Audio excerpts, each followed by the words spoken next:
Cooking with Dimple ह्या मराठी चॅनलमध्ये तुम्हा सर्वांचं स्वागत आहे. आज मी एक छोटी क्रिएटर आहे, पण उद्या तुमच्या साथीने मोठी होईल. तर माझ्या चॅनलला सबस्क्राईब करायला विसरू नका. आज आपण बघणार आहोत प्रोटीन पावडर कशी बनवायची. मार्केटमध्ये बऱ्याच प्रकारच्या प्रोटीन पावडर मिळतात, पण त्या खरंच आपल्या शरीराला पौष्टिक असतात का? हे आपल्याला माहीतच नसतं. त्यामुळे घरच्या घरी सोप्या पद्धतीने प्रोटीन पावडर कशी बनवायची ते आज आपण बघणार आहोत. पण ही पावडर लहान मुलं सुद्धा खाऊ शकतील अशा प्रकारेच बनवलेली आहे आणि मोठ्यांनी जर घेतली तर ज्यांना वजन वाढवायचं आहे त्यांना त्यासाठी फार मदत होईल. तर वळूया आपल्या रेसिपीकडे. हॅलो फ्रेंड्स, आज आपण बघणार आहोत प्रोटीन पावडर कशी बनवायची. त्यासाठी जे लागणारे साहित्य आहे ते तुम्हाला सांगते. तर 1 वाटी काजू, 1 वाटी बदाम, 1 वाटी चिया सीड्स, 1 वाटी वॉटरमेलन सीड्स, 1 वाटी सनफ्लावर सीड्स आणि 1 वाटी पंपकिन सीड्स. आणि हे सगळं भाजण्यासाठी अगदी थोडंफार तूप आपल्याला लागणार आहे.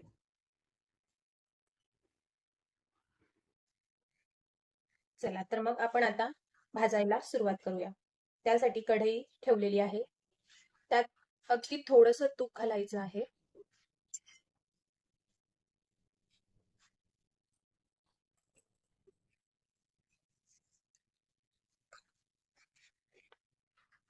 तर सगळ्यात आधी आपण काजू भाजून घेऊया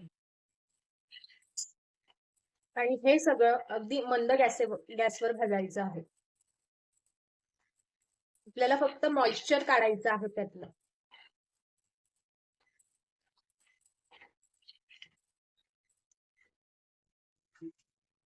तर काजू भाजून 5 मिनिटं झालेली आहे. अगदी मंद गॅसवर भाजले आहेत मी काजू. काजू भाजून झाले की ते एका भांड्यात काढून घ्यायचे. आता अशाच प्रकारे थोडंसं तूप घालून बदाम भाजून घेऊया.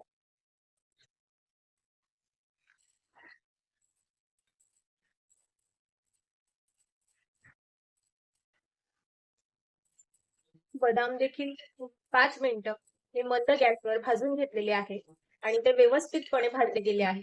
आता हे भाजलेले बदाम आहे एका बाजूला आपण काढून घेऊया. आता आपण थोडंसं तूप घालून पंपकिन सीड्स भाजून घेऊया.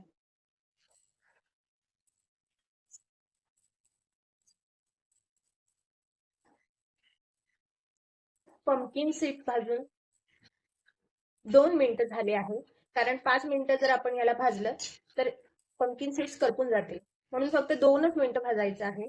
आणि पंपकिन सीड्स सुद्धा छान प्रकारे भाजल्या गेलेले आहेत. आता हे देखील आपण एका बाजूला काढून घेऊया. त्यानंतर थोडंसं तूप टाकून आपण सनफ्लावरच्या सीड्स भाजून घेऊया.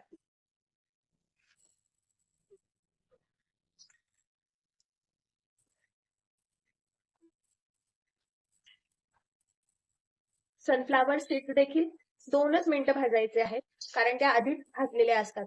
पण त्यातलं मॉइश्चर काढण्यासाठी आपण पुन्हा ते थोडंसं तुपात भाजतो. आणि प्रोटीन पावडर बनवायची आहे म्हणून सगळ्या गोष्टी व्यवस्थित छान तुपात भाजूनच घ्यायच्या, म्हणजे लवकर खराब होत नाही पावडर. सनफ्लावर सीड्स पण छान भाजून झाले आहेत. 2 मिनिटं गॅस मंदच ठेवायचा आहे. आता आपण ह्या भाजलेल्या सीड्स एका बाजूला काढून घेऊया.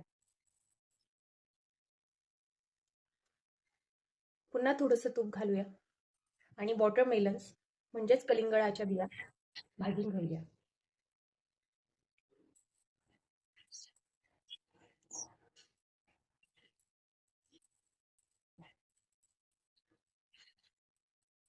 या देखील फक्त 2च मिनिटं भाजायच्या आहेत, नाहीतर त्या करपतील.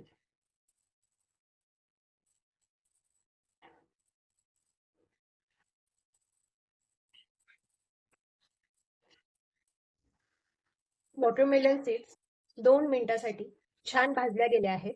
आता ह्या सीड्स एका बाजूला काढून घेऊया. आता आपण चिया सीड्स भाजून घेऊया.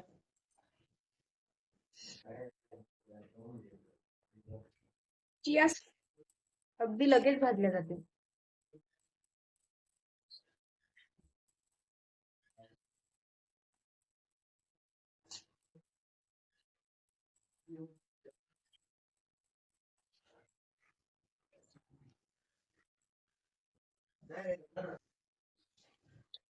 तर चिया सीड्स भाजून पण 2 मिनिटं झालेली आहेत. आता ह्या सीड्स सुद्धा आपण एका बाजूला काढून घेऊया. तर हे सगळं भाजलेलं मी असं एकत्रच केलेलं आहे. फक्त चिया सीड्स वेगळ्या ठेवलेल्या आहेत. हे पूर्णपणे थंड झाल्यानंतर आपल्याला मिक्सरच्या भांड्यामधनं त्याला फिरवून घ्यायचं आहे. म्हणजेच आपली प्रोटीन पावडर तयार होईल. आता याला पूर्णपणे थंड होऊ द्या. आपलं हे मिश्रण पूर्णपणे थंड झालं आहे. तर हे आपण आता मिक्सरच्या भांड्यात घेऊया आणि पावडर सारखं बारीक करून घेऊया. हे बघा, अशी पावडर झाल्यानंतर यात जे आपण चिया सीड्स भाजल्या होत्या तुपामध्ये त्याही टाकायच्या आहेत आणि मिक्सरमध्ये बारीक करून घ्यायचं आहे. हे बघा, आपलं सगळं मिश्रण बारीक झालेलं आहे आणि आपली प्रोटीन पावडर देखील तयार झालेली आहे. यात जर तुम्हाला आवडत असेल तर तुम्ही 1 वाटी गूळ देखील घालू शकतात. तर अशा प्रकारे आपली प्रोटीन पावडर तयार झालेली आहे.